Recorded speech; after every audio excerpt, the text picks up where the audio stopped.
지금부터 49년 전이죠. 1961년 7월 달에 캐나다 연합장로교회라고 하는 교회에서 우리 기장 측에다가 선교 헌금을 보내줬습니다. 그게 하나의 씨앗이 됐고, 우리 전국여신도 연합회 전체가 말 그대로 열심히 기도하고 헌금하고 그렇게 해서 세워진 기관이 배단위 집입니다. 여러분, 우리 한국의 기관이라든지 여러 가지 단체라든지 그 속에 외국 선교사님들의 물질이 많이 들어와 있습니다.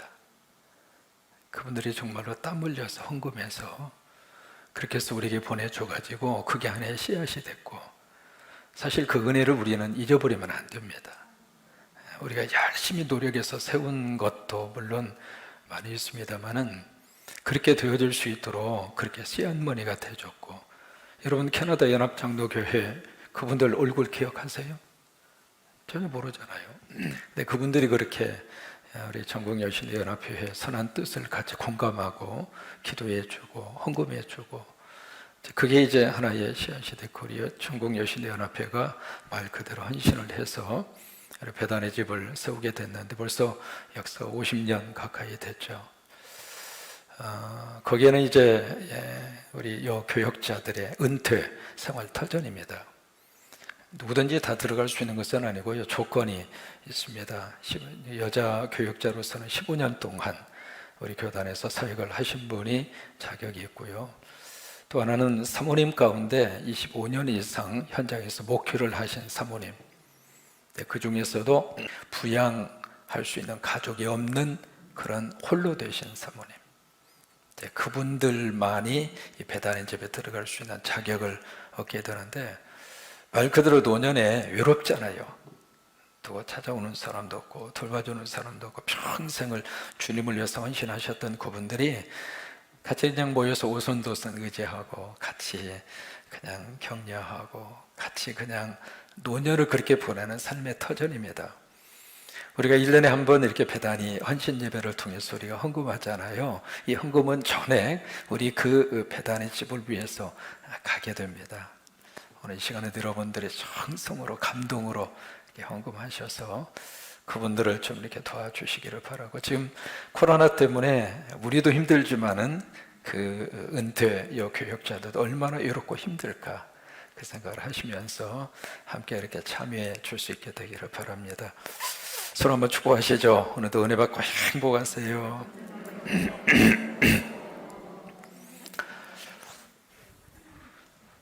뭘 그리는지 아시죠?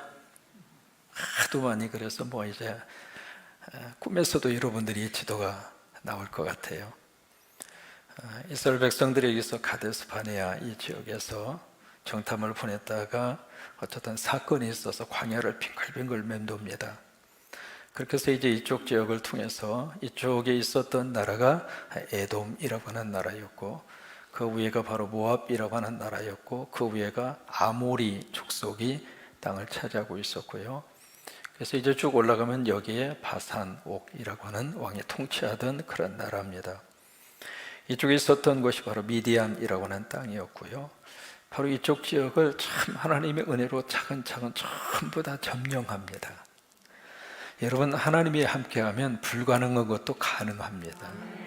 도저히 이스라엘 백성들의 힘으로는 이 땅 점령할 수 없거든요. 근데 하나님이 도와주시고 하나님이 함께 하시고 하나님이 역사하니까 기적 같은 일들이 쫙 일어나게 됐어요.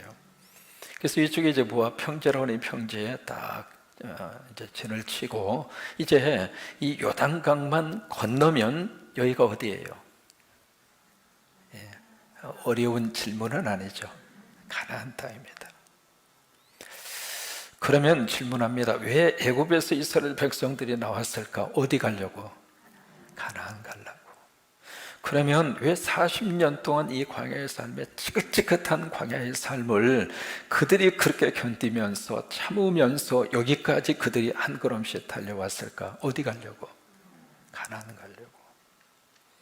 그러면 이 가나안을 가려면 어디를 건너야 돼요? 여기에 지금 갈릴리와 사해를 잇고 있는 이 강이 그 유명한 무슨 강이죠? 요단강입니다. 그러면 이 요단강을 건너야 어디로 갈 수 있어요? 가나안에 갈 수 있습니다. 그러니까 바로 여기 애굽에서 나온 목적도 요단강 건너가려고 광야에서 40년 동안 그 어려운 삶의 환경 속에서 매일매일이 기적이었잖아요.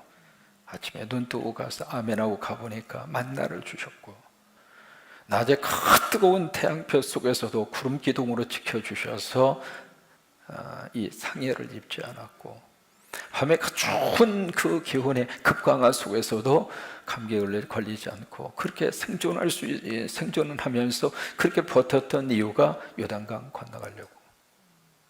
이제 그것이 유일한 목적이었거든요. 그래서 이제 모든 걸 다 정리를 하고 이쪽으로 딱 건너가려고 그러는데, 오늘 민수기 32장에 생뚱맞은 사건이 벌어집니다. 이제 건너가기 직전이잖아요. 건너만 가면 돼요.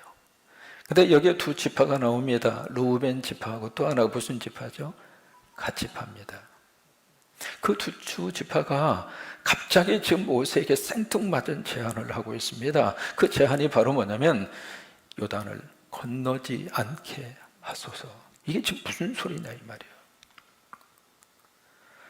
요단을 건너기 위해서 그렇게 여기까지 왔는데 이제 그 장소 딱 건너면 되잖아요. 그럼 왜 요단을 건너야 하는가? 왜 가나안 땅에 가야 하는가? 이유가 있습니다. 하나님이 약속한 땅이니까. 여러분, 하나님이 약속한 곳은 우리가 반드시 가야 할 곳입니다. 하나님이 약속한 교회는 반드시 가야 할 곳입니다. 하나님이 약속한 여러분들의 가정은 반드시 우리가 가야 할 삶의 현장입니다. 그런데 하나님의 약속이 있는 그 땅을 앞에 놓고 건너가기 싫다는 거예요. 또 하나, 왜 이 가나안 땅에 꼭 가야 하는가? 이 가나안 땅에 누가 계세요? 하나님이 계십니다. 그래서 여기까지 온 거거든요. 그때 이것을 목전에 딱 놓고 루벤하고 갓 지파가 지금 그 제안을 하는 거예요. 우리 안 가겠습니다. 이 요단강 건너가지 않겠습니다. 근데 그 이유가 바로 뭐냐면, 무엇 때문에 그런 제안을 했죠? 여기 1절에 보시면은 그들이 지금 뭐가 많으냐면 가축의 힘이 많았더라. 1절에 그렇게 되어 있잖아요. 가축의 힘이 많았더라. 어디에서 그렇게 갑자기 가축이 많아졌을까? 몇 가지 이유가 있습니다. 그 앞에 보시면은요, 미디안을 점령했어요. 점령을 해서 전리품을 쫙 나눕니다. 나누는데 거기에 소나 양이나 나귀나, 그때 전리품으로 그들이 획득한 그 가축의 양이 80만 마리입니다. 80만 마리를 각 지파별로 쭉 그렇게 공평하게 나누어 줬어요. 나누어 줬는데 오늘 민수기 32장과 31장 그 사이에 어느 정도 시간이 지났는지는 모르지만 그 사이에 이 루벤 지파하고 갓 지파의 가축의 양이 급증한 거예요. 여러분, 똑같은 조건 속에서도 이 가축은 바로 재산이잖아요. 물질의 축복을 받는 것은 하나님의 복입니다. 그러니까 루벤하고 갓 지파는요, 같은 조건 속에서도 그 재산을 증식할 줄 아는 은사가 있었던 거예요. 그래서 그 은사를 통해서 그 가축이 그렇게 많아졌어요. 여러분, 하나님의 복을 받으셔서 여러분들의 재산이 많아지시기를 축복합니다. 이럴 때는 그냥 갑자기 아멘 하셔도 괜찮아요. 왜? 언젠가 하나님이 주시는 은혜이고 축복이니까. 그래서 이 두 지파가 가축에 힘이 많아졌습니다. 가축이 많아졌다고 하는 것은 절대로 나쁜 게 아닙니다. 그러니까 어떻게 했든지 하나님의 주신 은사와 재능과 탤런트를 통해서 여러분들의 가정에 그렇게 가축이 많아지는 축복을 받으시기를 바라고, 재산도 늘어나는 복도 받으시기를 바라고. 어떤 분 그런 이야기 하죠. 아이고 목사님, 그 돈이 무슨 필요가 있습니까? 여러분, 돈을 돌멩이 보듯 하는 사람은 세상에서 돌멩이 취급당합니다. 하나님도 성경에서 돈을 돌멩이 보듯 하라 그렇게 말씀하신 적이 없어요. 이 재산이 많아지는 것은 참 축복인데, 이 재산 때문에 여기서 이제 무슨 말씀이 나오는가? 루벤 지파와 갓 지파가 본즉이라고 하는 단어가 나옵니다. 1절에 보시면 본즉. 이 본즉, 여기 이 땅이, 그 땅이 무슨 땅이냐면 여기가 야복강가가 흐르고 있습니다. 이 갈릴리하고 사해 중간에 야복강, 그 유명한 야복강, 그 강이 여기 쭉 이렇게 흐르고 있거든요. 그러니까 물이 있으니까 물이 있는 주변에 뭐가 있을까요? 풀이 그렇게 많은 거예요. 그러니까 이쪽을 본즉 목축하기에 너무 적합한 거예요. 그렇죠? 양을 기르고 그리고 소를 기르고 이 기를 때 그 가축을 기를 때 최적의 장소예요. 물도 있죠, 풀도 있죠. 그러니까 여기 루벤 집하고 갓 집하고 보니까 여기가 좋사오니 좋을 수밖에 없죠. 환경적으로 봐서는 그보다 더 좋은 환경이 없잖아요. 그러니까 딱 와서 하는 말이 우리는 요단강을 건너지 않게 하옵소서. 그러면 여기에 그들에게 그 생각을 가지게 한 이 본즉이라고 하는 단어, 본즉이라고 하는 단어가 여기 32장에 나와져 있잖아요. 한번 보세요. 1절입니다. 한번 기억하는 의미에서 다시 읽으실까요? 르우벤 자손과 갓조선은 심이 많은 가축들을 가졌더라.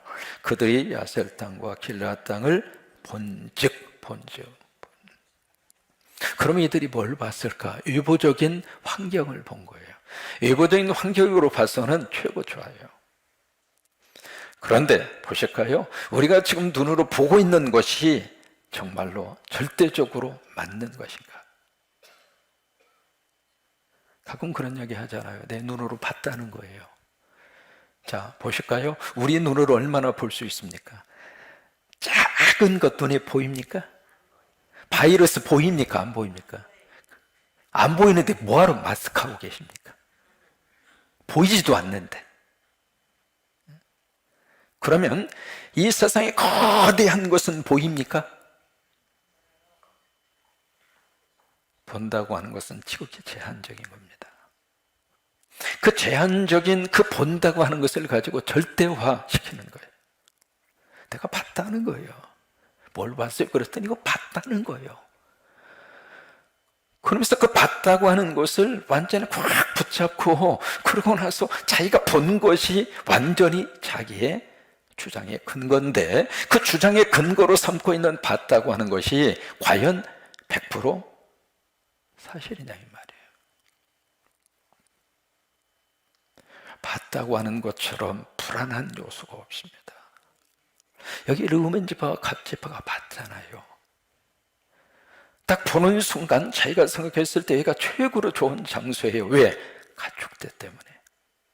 그러면 르우멘 지파하고 갓 지파가 제대로 봤느냐? 가장 중요한 것을 안 보고 있습니다. 그들이 지금 무엇 때문에 여기까지 고생해서 여기까지 왔는가? 요단강 건너 어디 가려고? 가나안. 왜 가나안 땅에 가려고? 누구 때문에? 하나님 때문에. 하나님 때문에. 여러분, 하나님 때문에 우리가 지금 신앙생활하는 거예요. 하나님 때문에 평생을 예수 믿는 거예요. 그런데 그 예수 믿고 그 하나님 때문에 평생을 달려오다가 결정적인 순간에 나 더 이상 안 하겠다고. 왜? 눈으로 보니까 여기가 가장 좋아 보이는 거예요. 창세기 3장 하와가 본즉 모금적스럽고 보암직하고 그래서 그걸 따먹잖아요. 그러면 하와가 보았던 그것이 정말로 그에게 보암직하고 그리고 탐스럽고 그에게 축복을 주는 열매였는가? 그래야 안 그래요? 창세기 23장 아브라함의 조카 롯이 서로 헤어지잖아요. 그것도 가축 때문에 헤어진 겁니다. 양쪽 가축을 기르고 있는 목자들 사이에서 막 쌈박질이 일어나는 거예요. 그래서 야, 이러지 말자.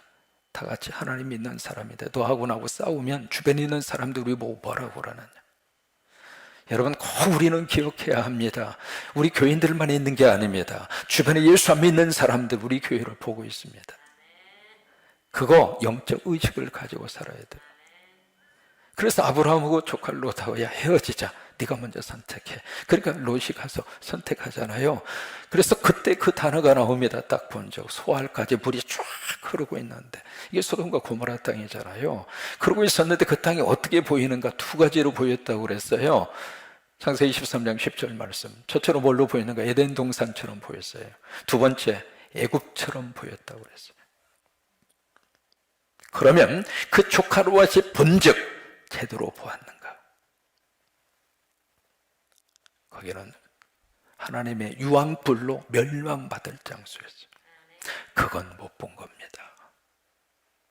그러니까 이게 르우벤과 이 갓지파도 마찬가지예요. 지금 자기가 보기에는 지금 너무 좋은 거예요. 여기만 있으면 모든 것들이 그냥 만족스러울 것 같아요. 그래서 건너가려고 여기까지 왔는데 가기 싫다는 거예요. 안 가겠다는 거예요. 그 제안을 받은 이 모세가, 여러분이 모세라면 어떤 생각이 들 것 같아요? 열받칠까요? 안 받칠까요?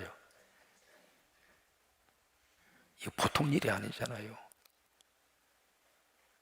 그래서 이 모세가 그들에게 어느 정도 쏘아 붙이느냐면 6절부터 말이죠, 15절까지 막 거침없이 갖다가 쏟아 붓습니다. 이렇게까지 모세가요, 자기의 감정을 노출시킨 적이 거의 없습니다. 6절 이하에 여러분 보시면은요, 이 모세의 그 감정을 여기서 좀 우리가 이룰 수 있습니다. 여기 6절에 보시면 너희 형제들은 싸우러 가는데 너희는 여기 앉아 있고자 하느냐, 이 정신없는 사람들아, 그런 내용이거든요. 7절 너희가 어찌하여 이스라엘 자손들에게 낙심하게 해서 하나님이 그들에게 주신 땅으로 건너갈 수 없게 하려고 하고 있느냐. 너희들 때문에 다른 족속들까지 가나안 땅 못 가게 지금 너희들이 걸림돌을 지금 하고, 왜냐하면 르우벤이 장자입니다. 장자예요. 그 장자가 지금 요 모양 요 꼴입니다.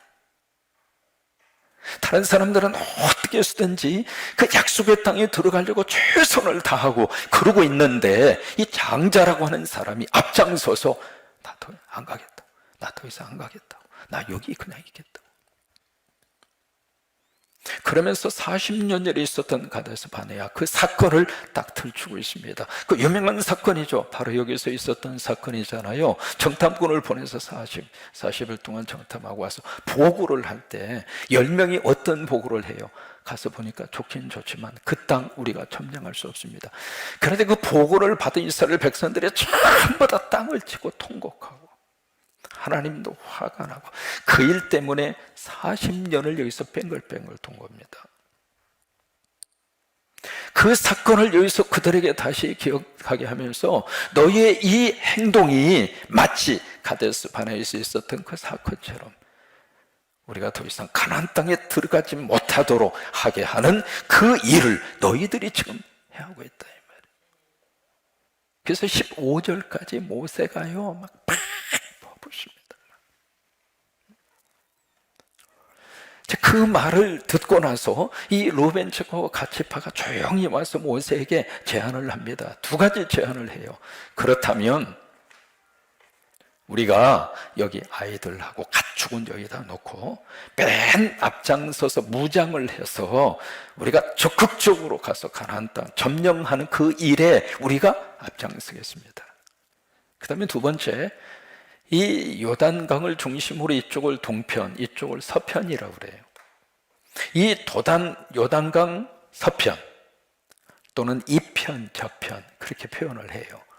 이 요단강 서편 쪽에 이쪽의 땅에 대한 소유권은 우리가 주장하지 않겠습니다.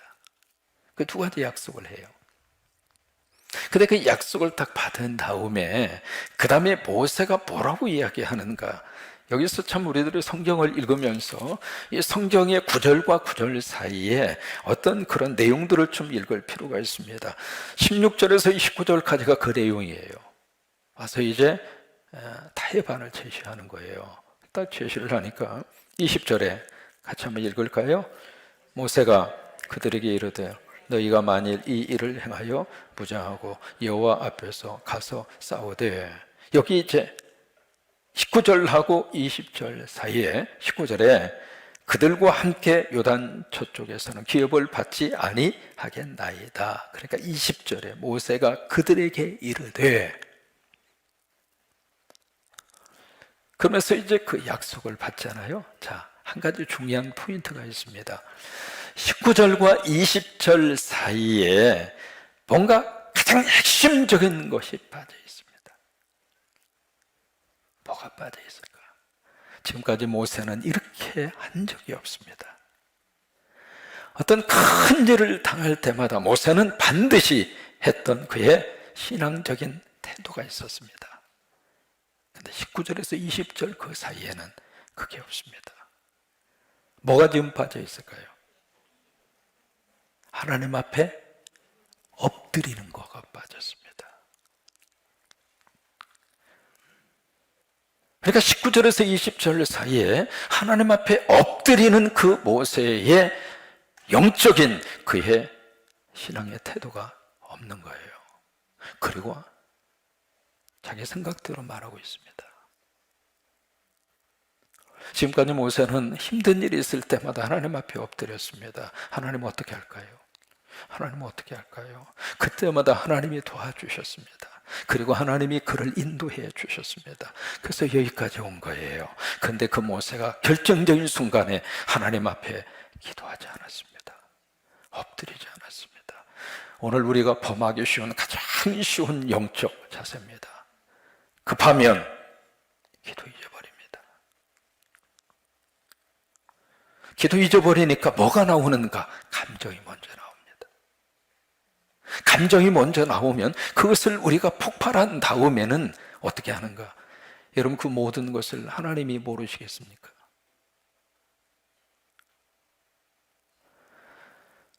모세는 어떤 일이 있어도 만약에 하나님 앞에 기도했다면 하나님이 어떻게 응답했을까? 여기에 지금 나중에 므낫세 반지파까지 합류를 합니다. 그래서 이쪽에 요단강 동편에 두 지파 반이 남아요.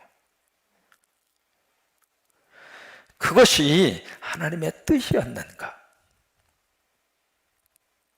결과적으로 보면 하나님의 뜻이라고 볼 수가 없습니다. 그 뒤의 역사 속에서 어떤 일이 발생을 하는가? 숱한 역사의 이 변곡의 지점에서요, 이쪽 요단강 이쪽에 살았던 두 지파 반이 엄청난 희련을 당합니다. 또 하나, 이 요단강 이쪽에 살았던 이 두 지파 반이 우상 숭배에 앞장섰습니다. 하나님하고 관계없는 삶을 살았습니다. 그렇다면 힘들어도 요단강 가야 했어요. 여기 목축이 아무리 좋다 하더라도 하나님이 함께하는 곳에 가면 굶기지 않습니다. 하나님이 함께하는 곳에 가면 하나님이 먹여 살립니다. 그렇다면 요단강 건너가야 했습니다. 여러분, 어려워도 요단강은 건너가셔야 합니다. 왜요? 요단강 건너 천국 가려고 예수 믿는 거 아닙니까? 그죠? 그 예수 믿는 목적 잊어버리시면 안 됩니다. 우리가 신앙생활하는 가장 중요한 목적은 예수 믿고 구원받고 천국 가려고. 그 목적을 상실하면 그냥 이 세상에서 그냥 요단강 건너가지 않게 하옵소서. 그리고 거기서 주저앉아 버린단 말이에요.